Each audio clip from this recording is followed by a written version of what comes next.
Ya, di dalam ayat doa baca kita tadi 1 Petrus 5 ayat 5 dikatakan, rendahkanlah dirimu seorang terhadap yang lain. Tetapi catatan kakinya itu menjelaskan teks aslinya itu berarti ikatlah dirimu dengan kerendahan hati. Ikatlah dirimu dengan kerendahan hati. Ya, kalau kata Yunaninya itu berarti mengikatkan celemek budak. Ya, jadi kiasan kerendahan hati di sini itu seperti celemek budak yang diikatkan kepada budak-budak yang melayani. Jadi kiasan ini sebetulnya kesan Petrus ya terhadap keinsanian Yesus yang dicatat dalam Yohanes 13 ayat 4-7.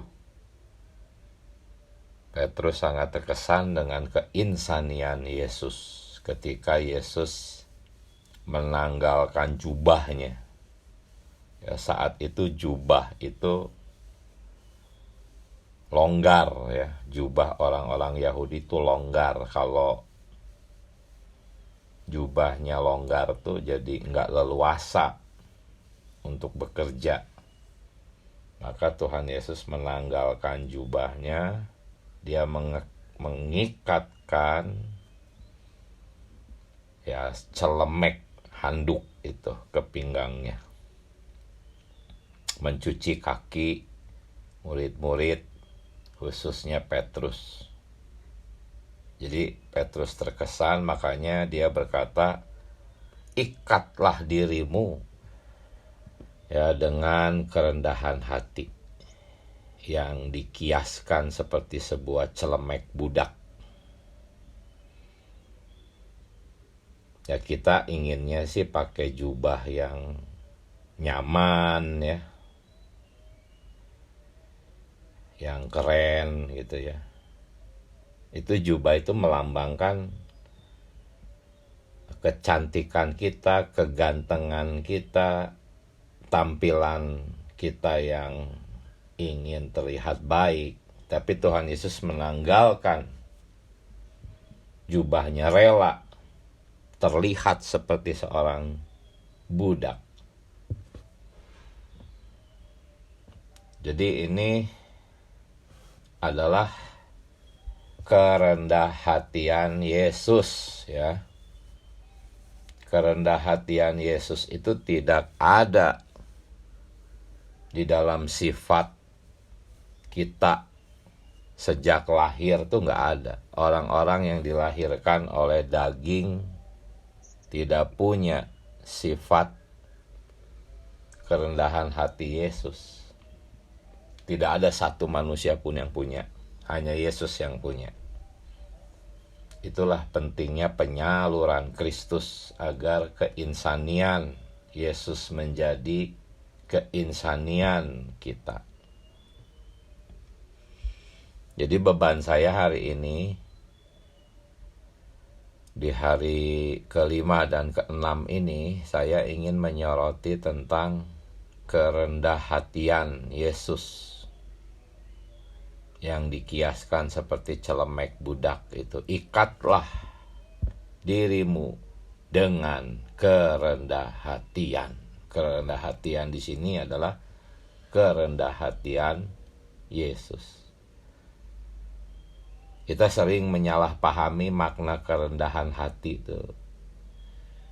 Kita sering memahaminya secara alamiah. Karena itu saya ingin menyoroti perkara ini ya. Jadi pertama-tama saudara-saudari, jika Anda memiliki kerendah hatian Yesus, ya Anda akan menyadari bahwa kerendah hatian Yesus ini tuh tersembunyi, tidak terlihat di permukaan. Jadi banyak orang berusaha rendah hati gitu ya. Tetapi berusaha rendah hati itu akan menghasilkan kerendah hatian yang pura-pura. Kalau Anda berusaha untuk menjadi rendah hati, hasilnya pasti kerendahan hati yang pura-pura. Dan kerendahan hati yang pura-pura ini memang tidak tersembunyi. Karena orang yang berpura-pura rendah hati itu pasti berusaha memperlihatkan kerendahan hatinya.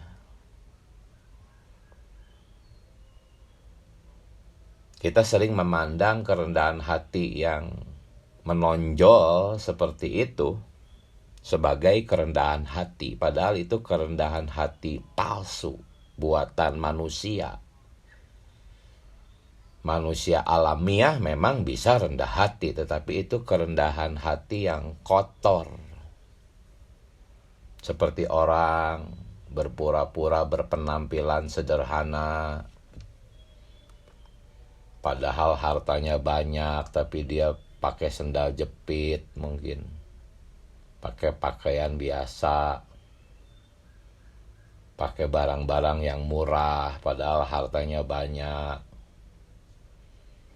Atau cara ngomongnya sering kali ya memuji-muji orang. Dia berusaha untuk terlihat rendah hati ya. Nah, kita sering tertipu.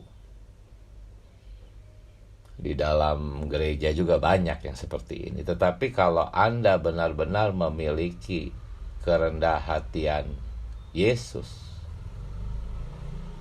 Anda pasti akan menyadari bahwa kerendah hatian Yesus itu tidak terlihat di permukaan,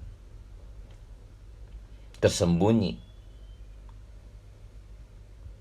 Ya. Kita tidak boleh ingin memperlihatkan kerendahan hati, karena itu seperti orang yang di Kolose 2 ayat 18 itu ya. Kerendahan hati yang pura-pura itu. Mereka suka memamerkan kerendahan hati. Sepertinya kontradiksi ya. Kerendahan hati itu kan gak sombong artinya. Tetapi aneh, banyak orang ingin menyombongkan kerendahan hati. Nah, inilah si iblis yang licik itu. Banyak orang ingin menyombongkan kerendahan hati. Kerendahan hati Yesus itu tersembunyi. Mana mungkin bisa disombongkan. Ya, khususnya saudara-saudari, ini adalah bagi Anda yang sedang berusaha untuk berlatih roh setiap hari, yang damba mengekspresikan Kristus.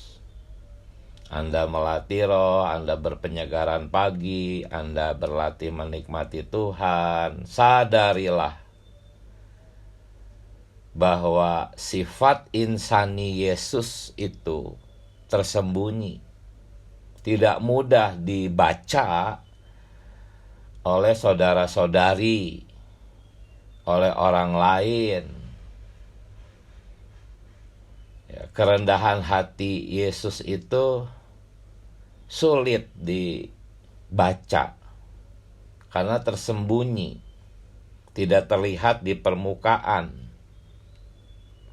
Kalau Anda menyadari ini di dalam roh Anda ketika Anda melatih roh, jadi Anda tidak akan merasa heran jika saudara-saudari di dalam gereja tidak mengapresiasi fungsi Anda dalam gereja. Ini khususnya bagi Anda yang sedang giat berlatih roh, damba, memperhidupkan roh, rajin kembali ke dalam roh. Jangan heran jikalau Anda itu tidak diapresiasi gitu. Anda sudah melatih roh, fungsi-fungsi Anda akhirnya terekspresi, di dalam roh Anda ada kesaksian bahwa Anda sudah berfungsi bagi gereja. Ada kesaksian roh. Tetapi saudara-saudari belum tentu bersaksi bahwa Anda berfungsi dalam gereja. Saudara-saudari belum tentu mengapresiasi Anda. Nah, inilah saudara-saudari kerendah hatian Yesus, rela tidak diapresiasi gitu ya. Kalau kerendahan hati yang pura-pura itu tersinggung. Anda sudah berfungsi, Anda sudah melatih roh, Anda jadi rajin, Anda bersukacita karena akhirnya Anda bisa berlatih berfungsi, tapi saudara-saudari tidak mengapresiasi. Lalu Anda tersinggung, artinya kerendahan hati Anda itu masih campur aduk.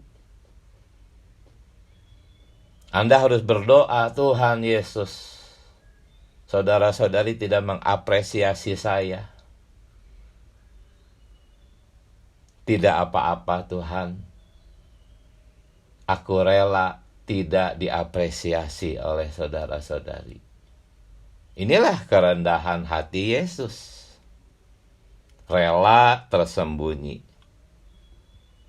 Tapi kalau Anda tersinggung, artinya Anda berusaha menyombongkan kerendahan hati Anda. Menyombongkan fungsi Anda. Itu tidak ada kerendahan hati Yesus. Ya, jadi tidak perlu heran kalau di lokal Anda tidak diapresiasi. Tenang, sabar. Sabar di tempat yang rendah. Suatu saat Tuhan akan meninggikan Anda. Tanpa Anda inginkan, tanpa Anda sadari, Anda tidak berusaha meninggikan diri Anda. Anda tetap rela berada di tempat yang rendah. Tempat yang rendah di sini adalah satu kondisi tidak diapresiasi, padahal Anda sudah benar-benar melatih roh, berlatih berfungsi bagi gereja. Ya, ini khususnya untuk Anda yang rajin ya melatih roh. Lalu tidak diapresiasi, jangan heran. Ya, tetaplah berada di tempat rendah. Itulah maksudnya rendahkanlah dirimu, itu seperti itu. Ya, asli, tetap bersukacita walaupun tidak diapresiasi, padahal Anda sudah rajin.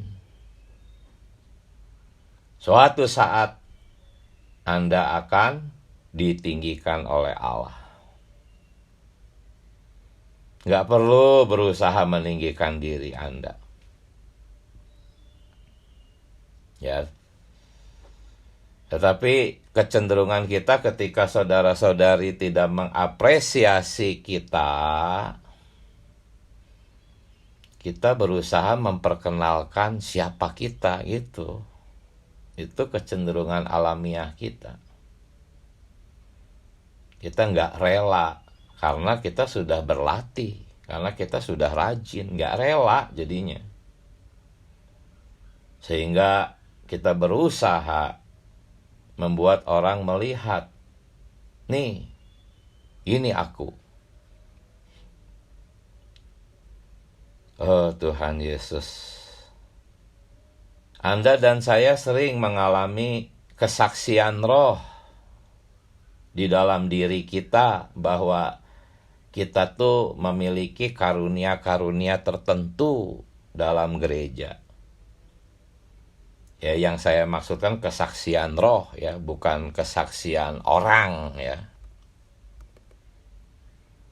Anda harus berusaha mendapatkan kesaksian roh. Kalau kesaksian orang jangan dikejar. Jangan ingin mendapatkan kesaksian orang, jangan. Tetapi Anda perlu kesaksian roh.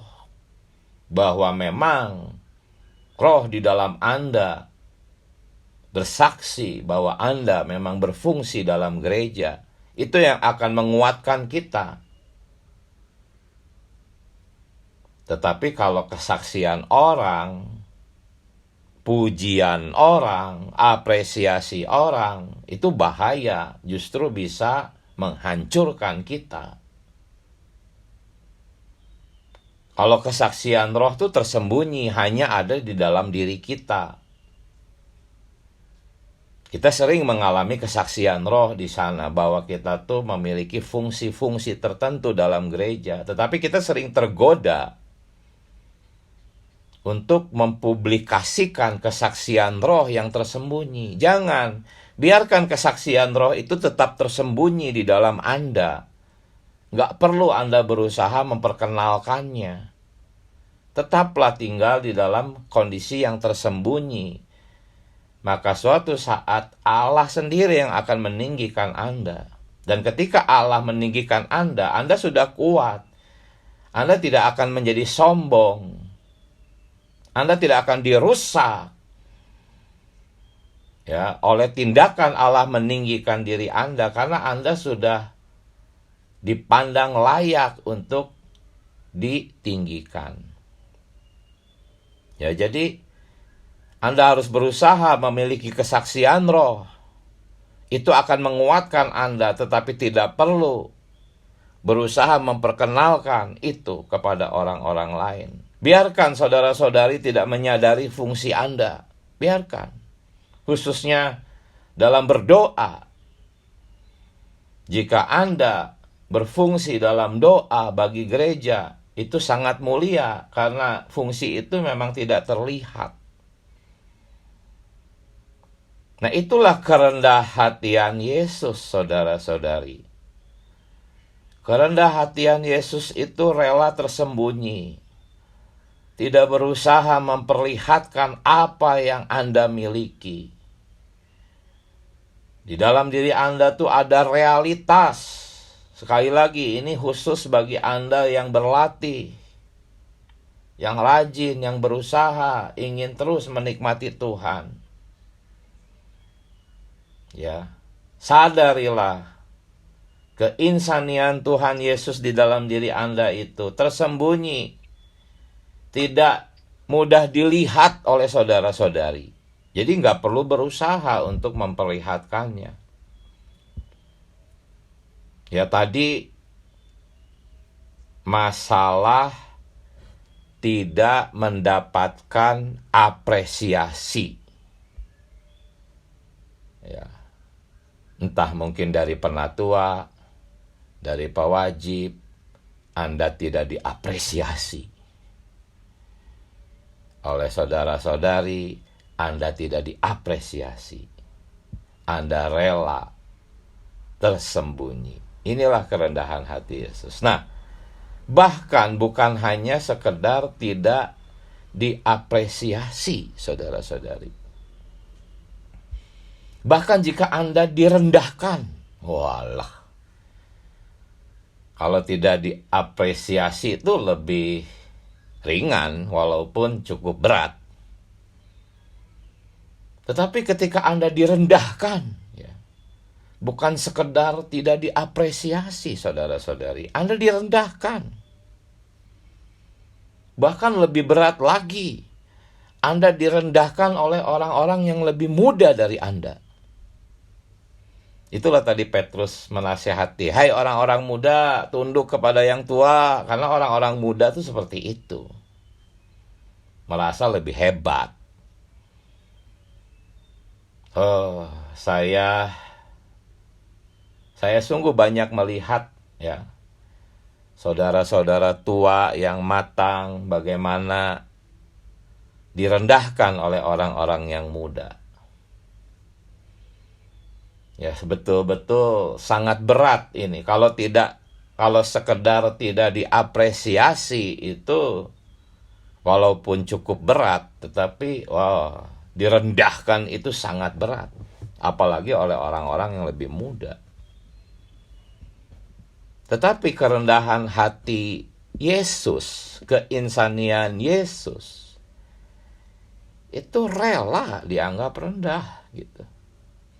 Sebetulnya Anda mungkin ada di suatu tempat yang agak lebih tinggi, tetapi saudara-saudari atau orang-orang di sekitar Anda menempatkan Anda di tempat yang lebih rendah, menganggap Anda ada di posisi yang lebih rendah dari yang sebenarnya Anda rasakan melalui kesaksian roh.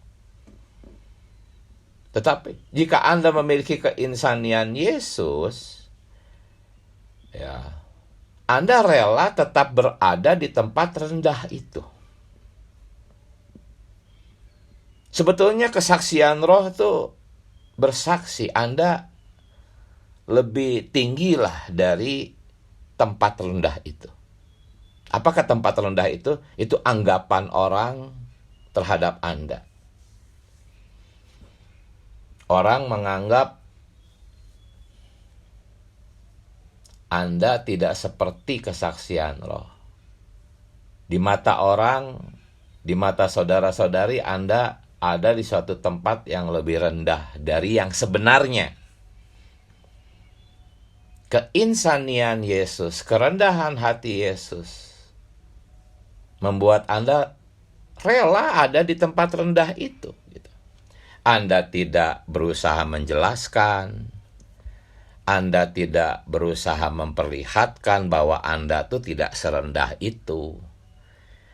Bahkan Anda itu memposisikan diri Anda seolah-olah memang benar bahwa Anda tuh serendah itu.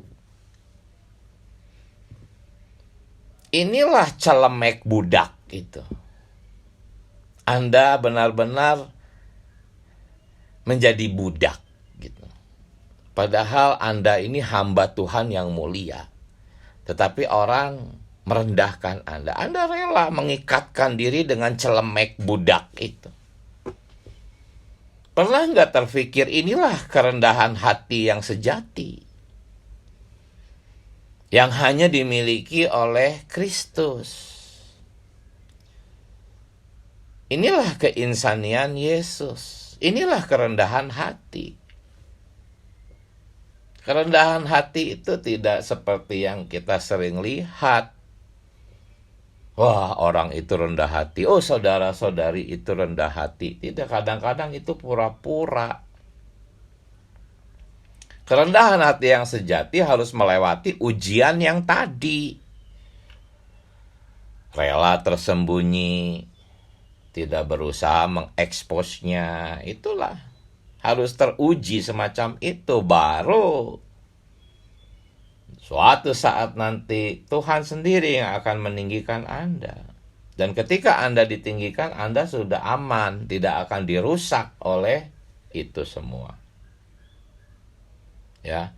Jadi jangan berusaha membetulkan pandangan orang terhadap Anda. Sudah, orang memandang Anda rendah, sudah, nggak usah dibetulkan, nggak usah dijelaskan. Inilah keinsanian Yesus. Tetapi kita nggak mampu seperti itu.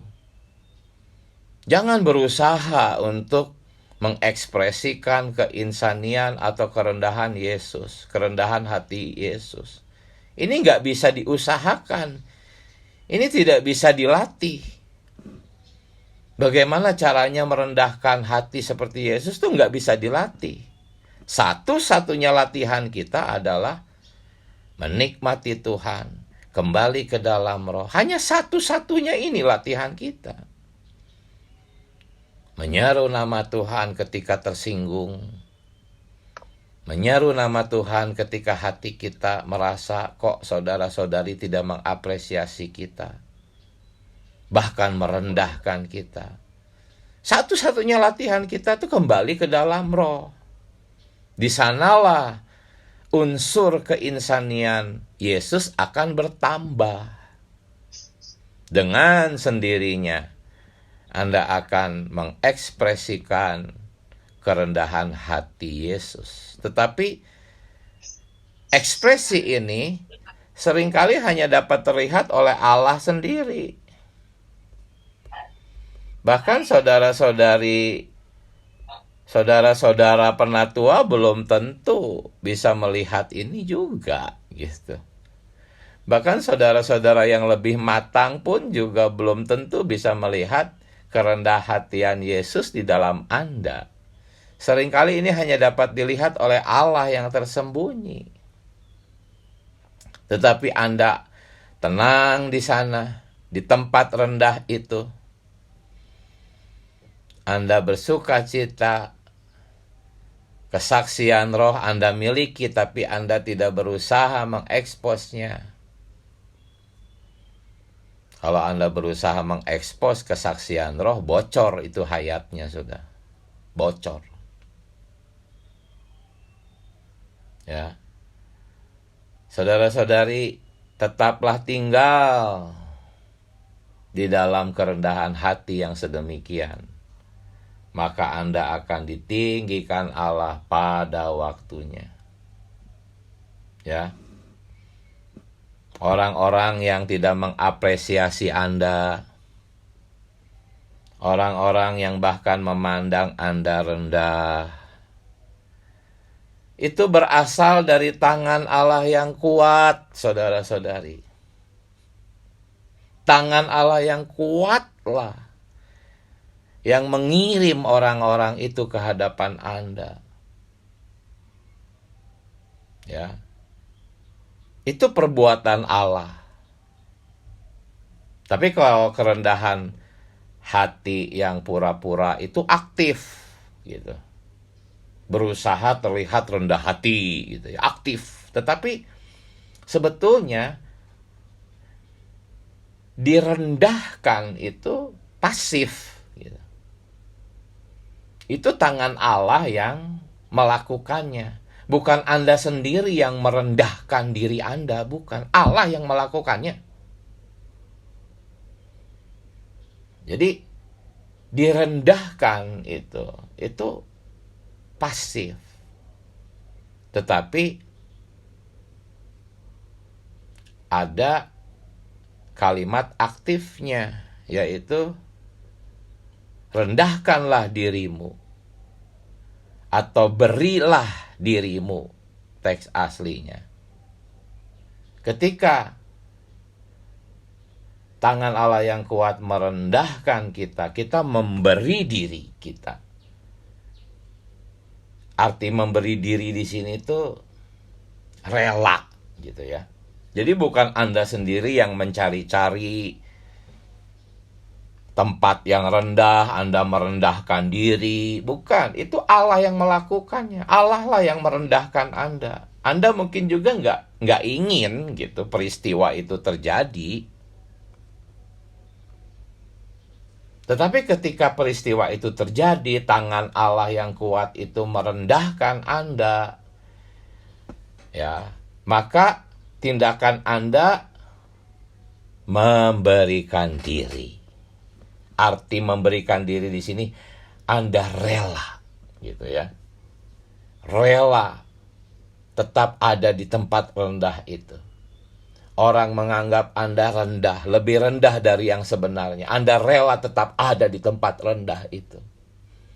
Orang-orang tidak mengapresiasi, seolah-olah Anda tidak punya karunia apapun. Anda rela menjadi orang yang seperti itu, sambil tetap berfungsi bagi gereja, walaupun tidak diapresiasi. Hasilnya, upahnya apa? Upahnya anugerah Allah diberikan kepada orang yang rendah hati semacam itu, saudara-saudari.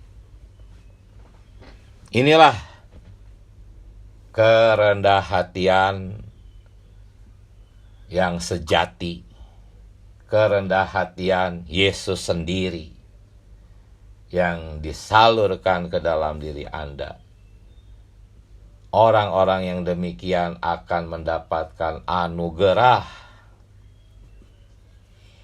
Nah, sekarang saya ingin bergeser kepada perkara anugerah. Tadi adalah perkara kerendahan hati. Ayat doa baca kita apa tadi? Allah menentang orang yang congkak. Orang yang congkak itu adalah ya orang-orang yang tidak rela direndahkan. Anda tidak perlu menjadi orang sombong untuk jadi orang congkak. Asalkan Anda tidak rela direndahkan, ya Anda congkak. Ya, Allah menentang orang congkak. Menentang di sini tuh maknanya keras, saudara-saudari. Allah menentang di sini tuh Allah menganggap Anda musuh. Itu makna menentang. Allah melawan Anda seperti melawan seorang musuh. Karena ketidakrelaan untuk direndahkan itu sifat iblis di dalam diri Anda. Dan Allah akan memperlakukan sifat ketidakrelaan direndahkan itu sebagai musuh. Allah akan membersihkan Anda dari itu. Ya, Allah menentang orang yang congkak tetapi memberi anugerah. Nah ini, anugerah kepada orang yang rendah hati. Nah saudara-saudari, kita sudah sering dengar kan? Bahwa anugerah itu adalah Allah sendiri. Karena pandangan orang kan, anugerah itu tuh kebanyakan orang Kristen, bahkan para pengajar Kristen, pendeta-pendeta sering khotbah mengenai anugerah. Mereka mengkhotbahkan anugerah sebagai apa? Dalam pengertian yang tradisional. Apa? Anugerah dimaknai sebagai pemberian gratis. Nah, itu anugerah. Kalau harus kerja dulu terus dapat, itu bukan anugerah, itu upah. Anugerah itu gratis. Walaupun ini tidak salah, tetapi ini sangat-sangat miskin pemahamannya.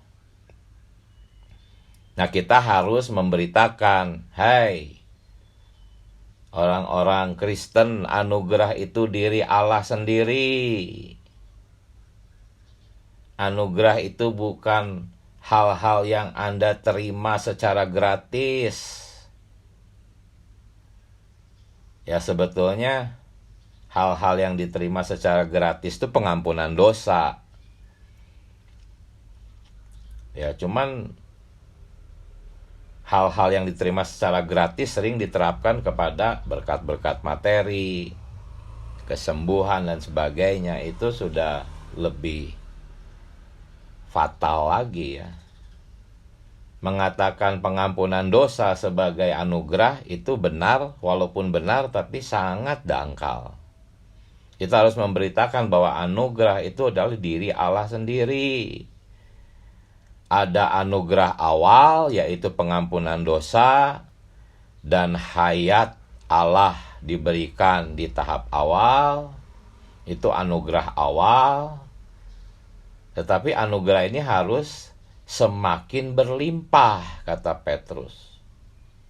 Dan anugerah di sini itu adalah hayat yang terus bertumbuh.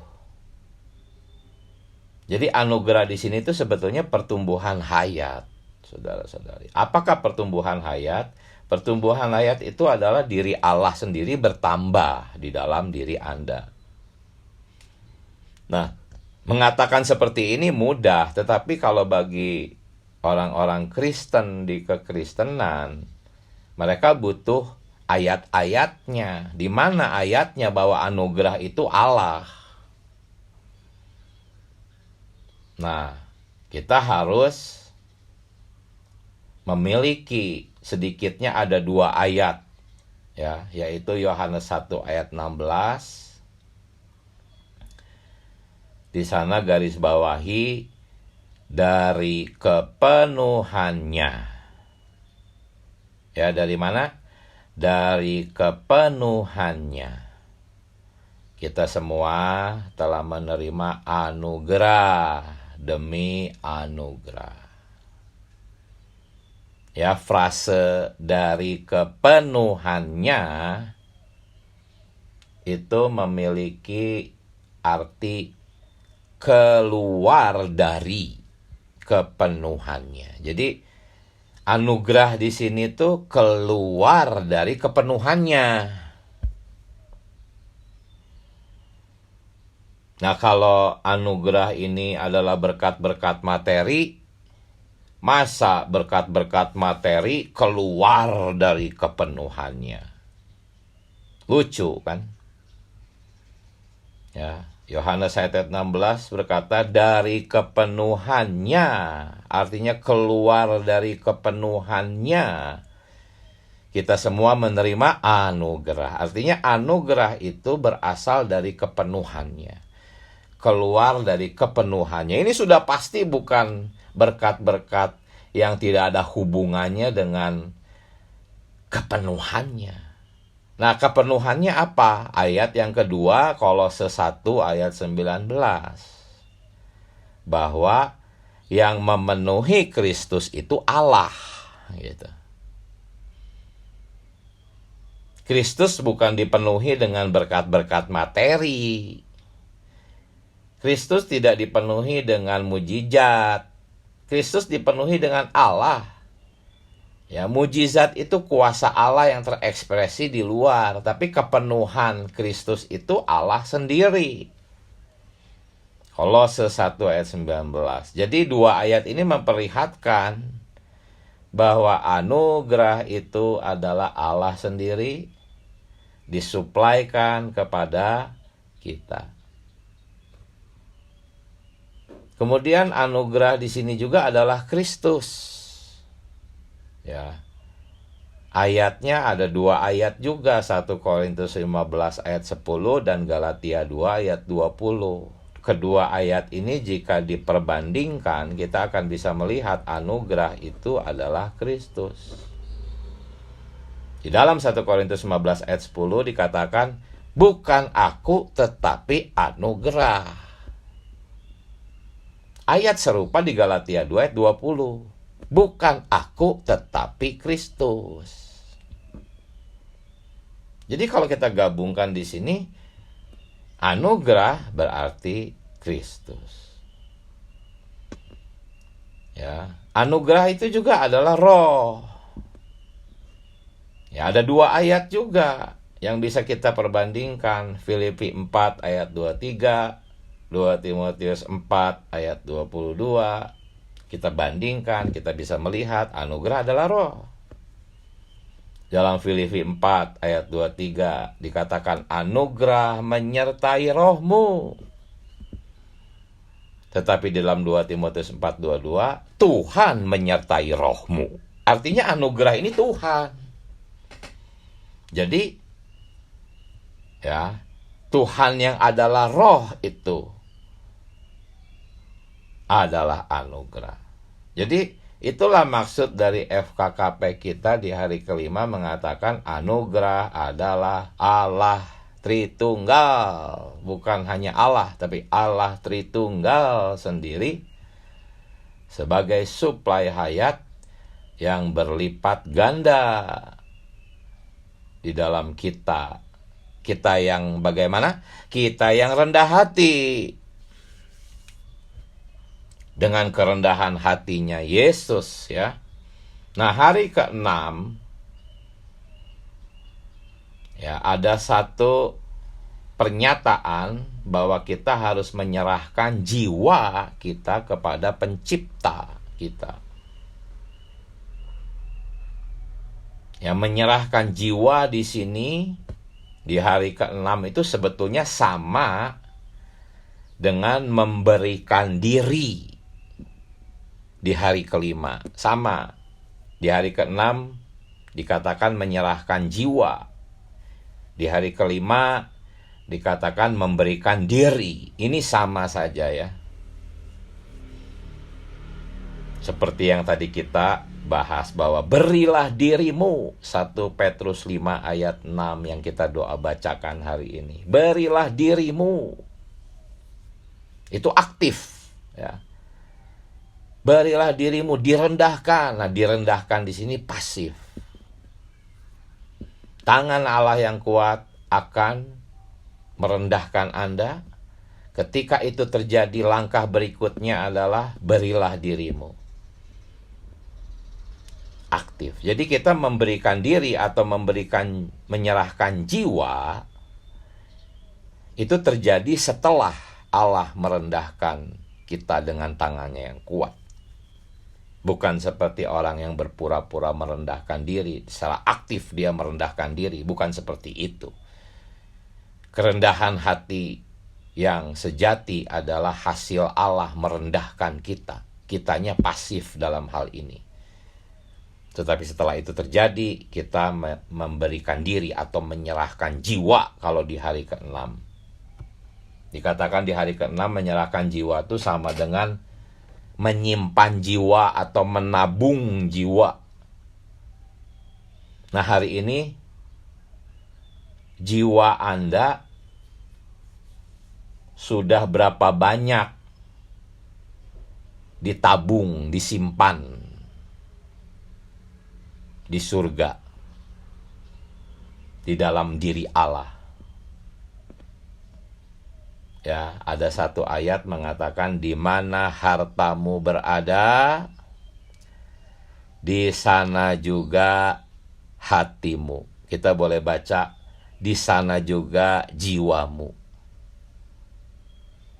Jadi kalau jiwa Anda di surga, kalau harta Anda di surga, maka jiwa Anda di surga. Semakin Anda menyimpan harta Anda di surga, maka Anda semakin menyimpan jiwa Anda di sana. Semakin banyak Anda menyimpan harta di surga, jiwa Anda semakin banyak tersimpan di surga.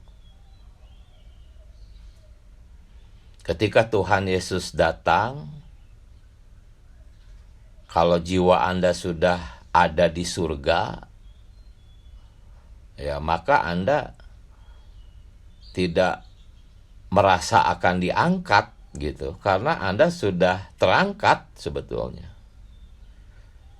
Hari ini walaupun tubuh kita di bumi, semoga jiwa kita di surga sudah terangkat. Nah, semuanya itu ada kaitannya dengan tangan Allah yang kuat, yang terus merendahkan Anda. Ketika itu terjadi, Anda tidak mengharapkannya, bukan Anda yang membuatnya, bukan Anda berpura-pura merendahkan diri. Tidak secara aktif Anda merendahkan diri, tetapi secara pasif Anda direndahkan. Kemudian barulah Anda secara aktif menyerahkan diri, menyerahkan jiwa. Maka hasilnya jiwa Anda akan semakin banyak tersimpan di surga. Ya. Semuanya ini adalah perkara hidup terhadap keadilbenaran. Di hari ke-6 ada frase itu. Hidup terhadap keadilbenaran. Ingat judul kita apa? Menempuh kehidupan Kristiani di bawah pemerintahan Allah. Tuntutan pemerintahan Allah itu hanya satu kok, yaitu hidup terhadap keadilbenaran, saudara-saudari. Semua uraian yang tadi disampaikan bahkan sepanjang minggu ini, mulai dari hari pertama, itu disimpulkan di dalam frase ini yang ada di hari ke-6, yaitu hidup terhadap keadilbenaran. Tuntutan satu-satunya dari kerajaan Allah, pemerintahan Allah. Ya, semuanya itu adalah kerjasama kita.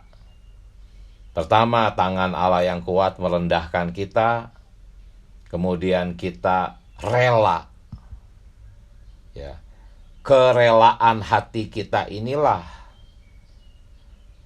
bentuk kita memberikan jiwa kita, menyimpan jiwa kita, menyerahkan diri kita kepada Dia yang menghakimi dengan adil. Ya, semoga pembagian nikmat ini hanya singkat di hari ke-6-nya, ya, bisa merangkum sepanjang minggu ini mengenai menempuh kehidupan Kristiani di bawah pemerintahan Allah. Ya, masih cukup ada waktu, silahkan saudara-saudari berbagi nikmat. Amin. Saya izin mute. Amin.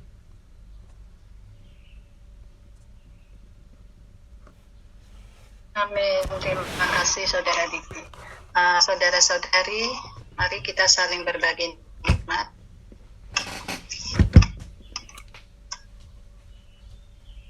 Maka Saudara Michael, Saudara Daniel, atau Saudara Agus mau mulai dulu?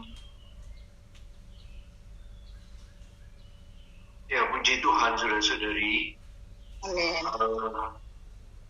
Hari ini kita melihat ada tangan Allah yang kuat terhadap kita. Tangan Allah yang kuat ini terhadap kita adalah untuk merendahkan kita.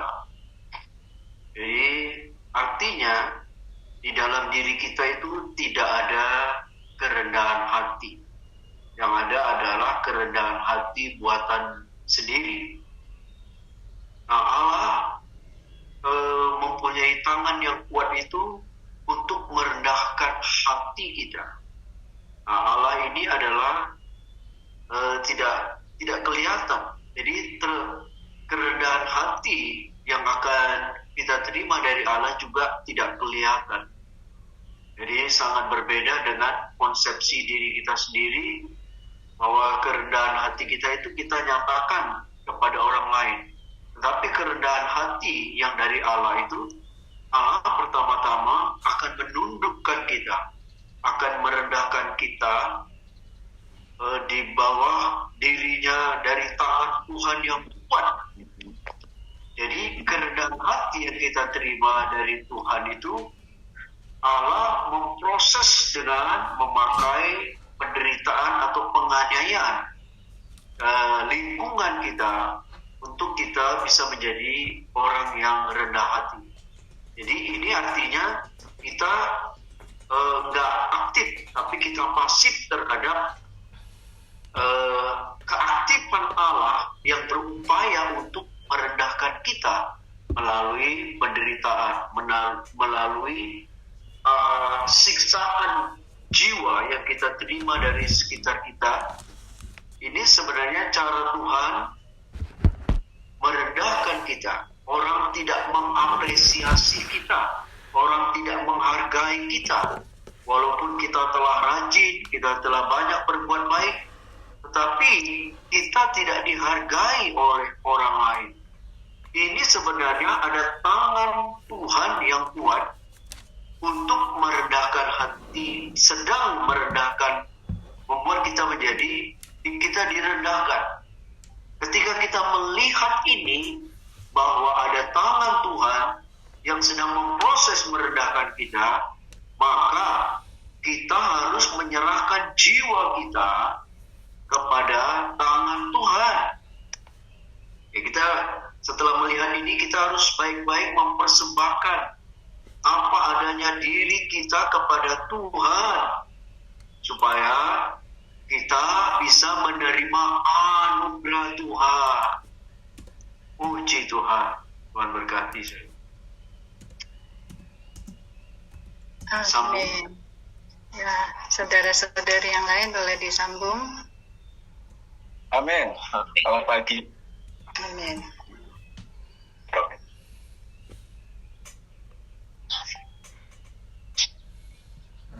Ya, puji Tuhan ya untuk berita pagi hari ini. Saudara-saudari, kita diajarkan pagi hari ini tentang bagaimana memiliki kerendahan hati yang sebenarnya. Ya, bahwa dalam 1 Petrus 5 ayat 5, kita sudah sama baca, kita sudah sama dengar. Kita diingatkan untuk merendahkan hati kita satu sama lain. Ya, kasih ini menggambarkan kerendahan hati sebagai tindakan menggunakan semek budak kita ya, sebagai simbol pelayan Tuhan ya, sebagai simbol mengangkatkan semek ya, sebagai simbol pelayan yang setia. Ya, kerendahan hati bukanlah sekedar penampilan luar, ya berasal dari hati yang tulus ya. Luar biasa ya berita hari ini ya. Kadang kita tuh beranggapan apa yang kita lakukan di depan orang itu seolah-olah kita sudah sebagai seorang yang sudah rendah hati ya. Tetapi ternyata pagi hari ini kita semua bisa dengar bahwa demikianlah Tuhan itu berkenan atas kerendahan hati kita, bahwa kerendahan hati tidak perlu dengan kepura-puraan. Kita harus dengan tulus hati. Ya, terinspirasi oleh teladan Kristus yang menanggalkan jubahnya dan mengenakan celemek untuk melayani murid-muridnya. Di dalam Yohanes 13 ya, 4-7 ya. Seringkali kita terjebak dalam pemahaman dangkal tentang kerendahan hati. Kita dapat berusaha untuk terlihat rendah hati melalui tindakan atau sikap. Tetapi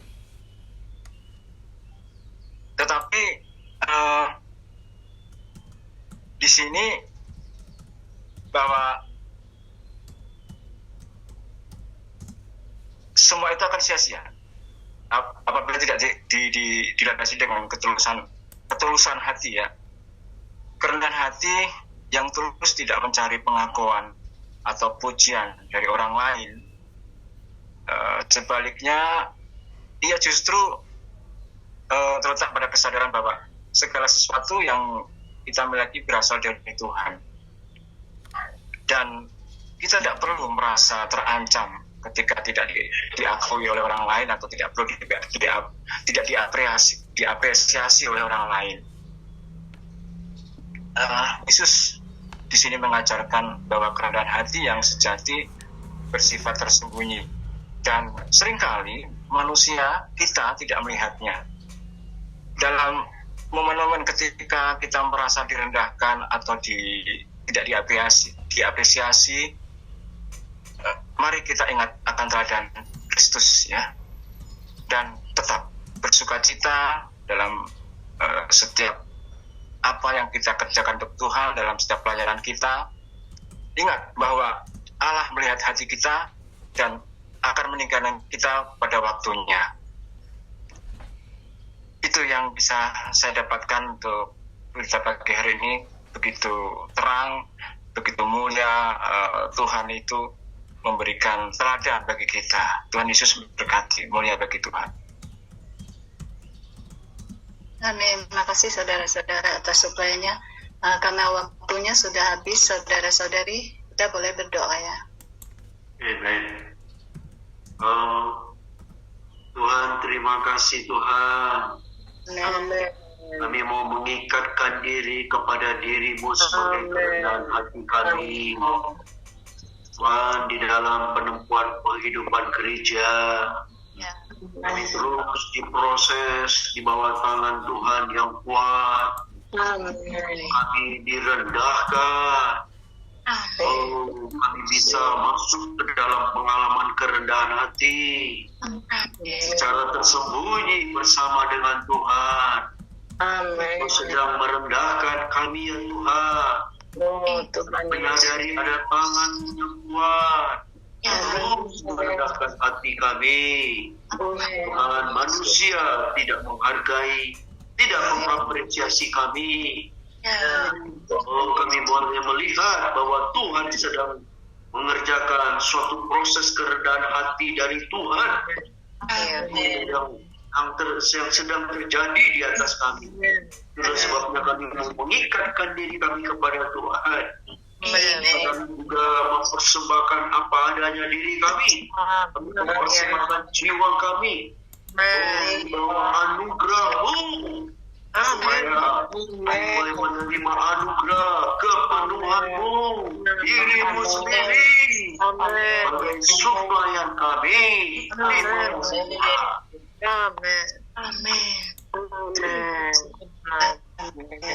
Puji Tuhan. Saudara-saudari, terima kasih saudara-saudari.